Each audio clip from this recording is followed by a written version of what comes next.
dishonest shopkeeper pattern la loss pattern பார்க்க போறோம்.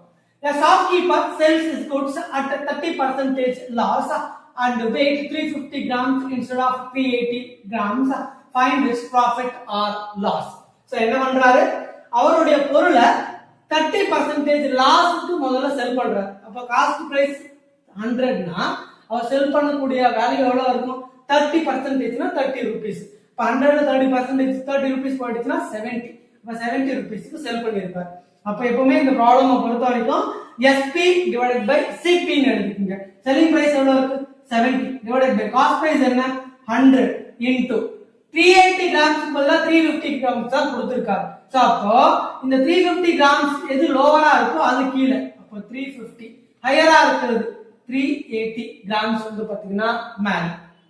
முடிஞ்சு போச்சு. இப்போ இத நம்ம கட் பண்ணா ஆன்சர் கிடைச்சிடும். 10 10 here 10 10 கேன்சல் பண்ணிடலாம்.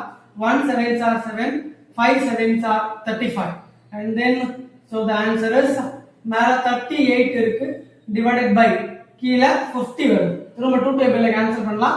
2 டேபிள்ல கேன்சல் பண்ணீங்கன்னா 1 2s are 9 2s are வரும். இது 25 2s are வரும். அப்ப ஆன்சர் 19/25. அப்ப selling price equal to 19, cost price equal to 25. மேல இருக்குது செல்லிங் பிரைஸ், கீழ இருக்குது காஸ்ட் பிரைஸ். இப்ப செல்லிங் பிரைஸ் கம்மியா இருக்கு, காஸ்ட் பிரைஸ் அதிகமா இருக்கு. அப்ப கண்டிப்பா லாஸ் பர்சன்டேஜ் தான்.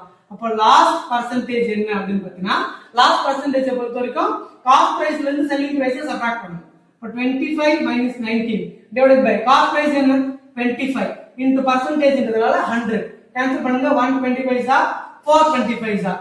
So 25 minus 19 na 6 into 4. So therefore 24% he got a loss னு அர்த்தம்.